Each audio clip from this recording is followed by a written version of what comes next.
$40 trillion. It is a number so large the human brain literally cannot visualize it. If you spent $1 every second, it would take you over 1 million years to spend 40 trillion. But for the United States government in 2026, this isn't a theoretical math problem, it is a terminal diagnosis.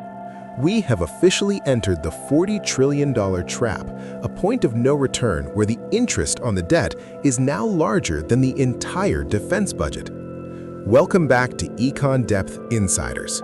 Today we are exposing the math that the Treasury Department hopes you never calculate. We are going to show you why the government can never and will never pay this money back and what that means for the value of the money currently sitting in your pocket. To understand the trap, you have to understand debt servicing. Just like your credit card, the government has to pay interest on what it borrows. For decades, this was easy because interest rates were near zero.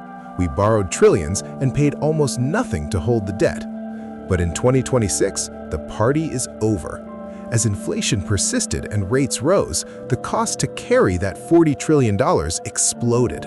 We are now spending over $1 trillion a year just on interest. That is money that isn't building roads, funding hospitals, or securing borders. It is simply vanishing into the void of past overspending. Here is the O factor that most people miss. The US government is now in a fiscal doom loop. To pay the interest on the old debt, they have to borrow new money. We are borrowing money just to pay the interest on the money we already borrowed. In any household, this would be called bankruptcy. In a superpower, it is called a fiscal crisis. There are only 3 ways out of a debt trap this large, and all of them involve you losing money. The first option is austerity. This means massive tax hikes and a total gutting of government services. Imagine a 50% income tax and the end of Social Security. In a democracy, this is political suicide. No politician will ever vote for it, which means it won't happen. The second option is default. The government simply says, "We aren't paying." This would cause the global financial system to disintegrate overnight. Every bank, pension fund, and insurance company that holds US treasuries would collapse. This is the nuclear option, and the elites will do anything to avoid it. That leaves the third option, the only one the government will actually use: inflationary devaluation. Since they cannot pay the debt back with valuable dollars, they will print enough money to make the debt small. If the government owes $40 trillion, they will simply make $40 trillion worth the price of a loaf of bread. They pay back the debt in full, but the value of that money has been wiped out. They don't steal your money, they steal the power of your money. This is the hidden tax. Every time the debt clock ticks up, the value of your savings ticks down.